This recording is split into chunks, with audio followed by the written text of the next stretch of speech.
कि कोई दीवाना कहता है।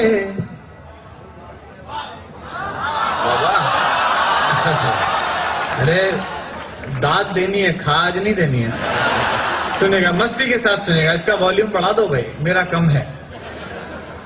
कि कोई दीवाना कहता है, कोई पागल समझता है। नौजवान दोस्त मेरा साथ दें।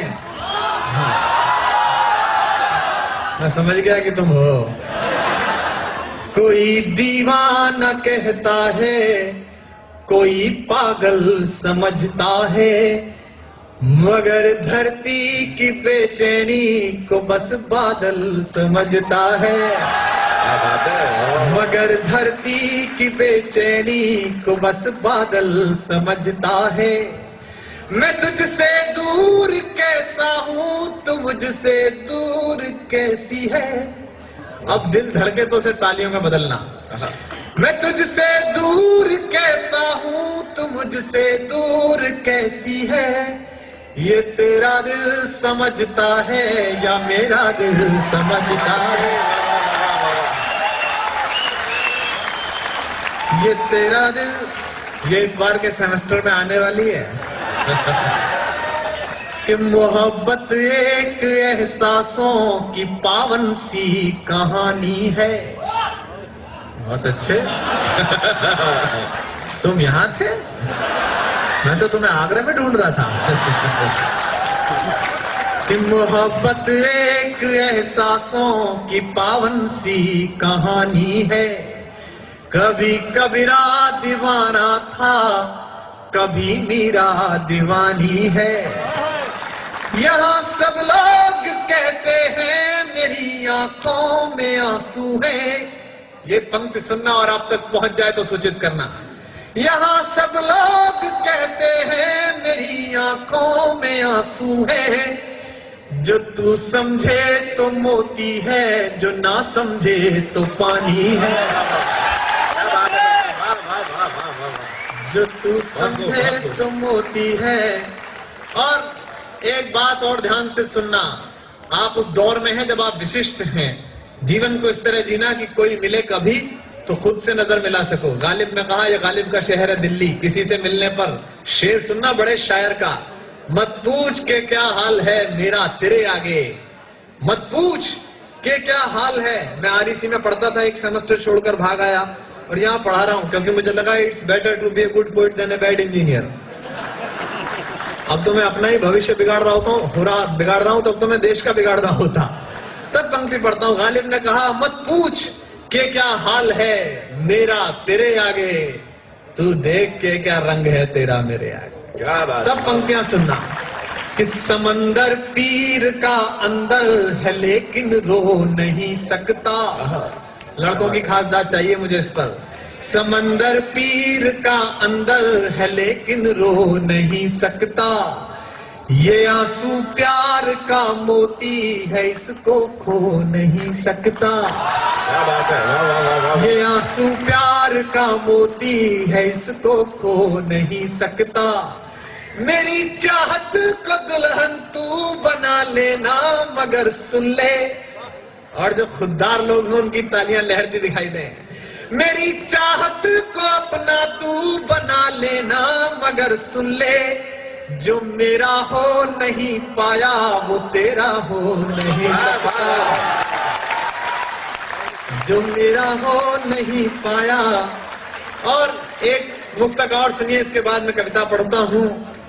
प्रेम में, जैसा गजेंद्र सोलंकी ने बताया, भारत बड़ा हिपोक्रेट देश है। प्रेम हिंदुस्तान में एक ऐसा विषय है जिसमें केवल थ्योरी की क्लास चलती है। मैं आपको 4 पंक्तियां पढ़ा दूं, सुनेगा 4 पंक्तियां। और ये बिल्कुल मस्ती की पंक्तियां हैं। बरसों प्रेम लिखने के बाद यदि आप प्रेम करें तो क्या दिक्कत आती है देश में। सुनेगा कि भ्रमर कोई कुमुदनी पर, मस्ती के साथ सुनना और मैं जो सुनाना चाह रहा हूं वहीं पहुंचना, वरना स्लिप हो सकती है बात। भ्रमर कोई कुमुदनी पर मचल बैठा तो हंगामा। हमारे दिल में कोई ख्वाब पल बैठा तो हंगामा। अभी तक डूब कर मोहब्बत का। और प्रोफेसर्स की भी दाद चाहता हूं इन बच्चों के साथ। अभी तक डूब कर सुनते थे सब किस्सा मोहब्बत का, मैं किस्से को हकीकत में बदल बैठा तो हंगामा। मैं किस्से को हकीकत में बदल बैठा तो। एक प्यार की गीत सुनाता हूं, क्योंकि देखिए राजनीति की भाषा मुझ पे आती नहीं, और राजनीति की भाषा इतनी घटिया हो गई है कि हम बोल भी नहीं सकते। दिल्ली में अभी चुनाव हुए तो मेरे भाजपाई और कांग्रेसी दो दोस्त लड़ पड़े एक दिन शाम को डिस्को में। तो भाजपाई बोले काय की सोनिया गांधी, सोनिया गांधी क्या किया तुम्हारी सोनिया गांधी ने देश के लिए? तो बच्चे ही तो पैदा किए। तो भाजपाई बोला और तुम्हारे अटल बिहारी वाजपेयी वो भी नहीं हुए। वो आपस में उनकी ऐसी भाषा हो गई। तो इस पर क्या कविता लिखे?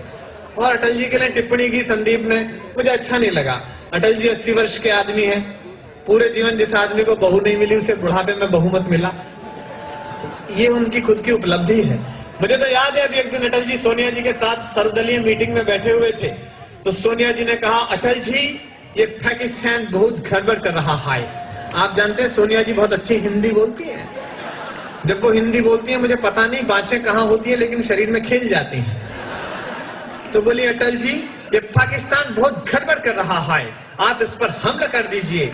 अभी पिछले दिनों सोनिया जी राजस्थान में प्रचार में गई तो भरतपुर में तो चित्तौड़ के राजा की जय बुलवा दी और चित्तौड़ में भरतपुर वाले की जय बुलवा दी। वो पर्चा बदल गया था। तो किसी ने कहा बोले मैडम ये तो गड़बड़ हो गई, आपने दूसरा राजा इस्तेमाल कर दिया। अरे बोले शटअप, जब मैं इटली से आके यहाँ राज कर सकती हूँ तो ये 300 किलोमीटर चल के राज नहीं कर सकता? क्या दिक्कत है इसमें? तो उन्होंने कहा कि अटल जी ये पाकिस्तान बहुत गड़बड़ कर रहा है, इस पर हमला कर दीजिए। तो अटल जी ने कहा सोनिया जी आपकी ये बात तो ठीक है।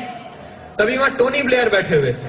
टोनी ब्लेयर आप जानते हैं ब्रिटेन के प्रधानमंत्री हैं, जॉर्ज बुश के छोटे वाले पामेरियन हैं। वो भी वहां बैठे हुए थे। उन्होंने कहा नहीं अटल जी आप हमला मत कीजिए, आप बड़े भाई हैं, दक्षिण एशिया में शांति का संकट पैदा हो जाएगा। तो अटल जी बोले टोनी जी आपकी ये बात तो ठीक है। तभी एक पत्रकार बोला था आपकी समझ में नहीं आ रही है, इसकी भी ठीक कह रहे हो, इसकी भी ठीक कह रहे हो, आप तो कुछ कर ही नहीं रहे हो। बोले यार बात तो तुम्हारी भी ठीक। तो 27 दलों की सरकार चलानी है तो मैं आपको राजनीति पे नहीं प्रेम पे कविता सुनाता हूं, क्योंकि प्रेम सफल हो जाए तो आदमी विवेक ओबराय हो जाता है और असफल हो जाए तो सलमान खान हो जाता है। और मैं आप सबको विवेक ओबराय देखना चाहता हूं। अब आप भी क्यों ना हो साहब, वो स्त्री जिसके लिए वो दोनों पागल हैं वो सुंदरी इतनी है, भगवान ने पूरी समर वैकेशन खराब करके बनाई है। मैं तो अभी कहाँ पढ़ाता हूँ कॉलेज में, तो मेरा एक विद्यार्थी आत्महत्या के लिए चढ़ गया। गाजियाबाद में हमारे यहाँ कौशाम्बी में 12 मंजिली इमारत है, ऊपर चढ़ गया। तो उसके गुरु पिता, उनका पिता का फोन आया, बोले सर चले आइए आपका शिष्य बहुत परेशान है, आत्महत्या करना चाह रहा है। तो मैं गया, मैंने कहा अभिषेक बेटा नीचे आ जा, आत्महत्या मत कर, मैं तुझे वो नई वाली मोटरसाइकिल दिलाऊंगा, वो हुड़ी बाबा। बोला नहीं गुरुजी मैं कूद कर मरूंगा, मेरी बेइज्जती हुई है। अरे मैंने कहा नीचे आ जा, ओम व्यास और मैं अमेरिका जा रहे हैं इस बार स्विट्जरलैंड, तो मैं ओम व्यास की घरवाली के टिकट पे तुझे ले चलूंगा। बोला नहीं गुरुजी इसमें तो ज्यादा रिस्क है, मैं कूद के ही मरूंगा। तो मैंने कहा, मैंने मन रखने के लिए कह दिया। अरे मैंने कहा मैं कलकत्ता गया था तो वो ऐश्वर्या राय की माँ वृंदा राय मेरी फैन हो गई, मैं तेरी ऐश्वर्या राय से शादी करा दूंगा, नीचे आ जा। बोला गुरुजी ऐश्वर्या राय कौन है? मैंने कहा फिर तू कूद के ही मर जा। फिर तू कर भी क्या रहा है? मेरा कई बार मन करता है कि मैं गजेंद्र सोलंकी को उस वाली बिल्डिंग पर ले जाऊं, लेकिन डर ये है कि ये भी हो सकता है कि ये वहीं रहे और मैं नीचे आ जाऊं। ये शरीर का मामला है। तो मैं एक कविता सुनाता हूं आपको, मोहब्बत में सच की कविता, और इसमें दिल धड़के आवा मिले। पहली पंक्ति से जुड़िए, आपको मेरा नाम याद नहीं रहेगा, ये कवि सम्मेलन याद नहीं रहेगा, लेकिन इस कविता का शीर्षक पगली लड़की याद रहेगा। इसका एल्बम भी जल्दी आएगा और इसे आप पहली बार मुझसे सुन लीजिए, अगली साल तक ये पहुंचेगी बात आपको सुनेगा। मावस की काली रातों में दिल का दरवाजा खुलता है। ये ऐसे जैसे मैं आपके बारे में बात कर रहा हूं, चाहे T5 में रहते हो चाहे बॉय हॉस्टल में रहते हो। मावस की काली रातों में दिल का दरवाजा खुलता है, जब दर्द की प्याली रातों में गम आंसू के संग घुलता है, जब पिछवाड़े के कमरे में हम निपट अकेले होते हैं, अकेले होते हैं। मुरारी बापू की कथा की तरह मत सुनना, आह वाह करते रहना। जब पिछवाड़े के कमरे में हम निपट अकेले होते हैं, अकेले होते हैं, जब घड़ियां टिक टिक चलती हैं सब सोते हैं हम रोते हैं। जब घड़ियां टिक टिक चलती हैं सब सोते हैं हम रोते हैं, जब बार बार दोहराने से सारी यादें चुक जाती हैं, जब ऊंच नीच समझाने में माथे की नस दुख जाती हैं। पंक्तियां सुनना और अगली दो पंक्तियों पर जितने भी लोग हों सबके हाथ खुलते हुए देखना चाहता हूं। जब ऊंच नीच समझाने में माथे की नस दुख जाती है, तब एक पगली लड़की के बिन, तब एक पगली लड़की के बिन जीना गद्दारी लगता है, और उस पगली लड़की के बिन मरना भी भारी लगता है। मावस की काली रातों में दिल का दरवाजा खुलता है, जब दर्द की काली रातों में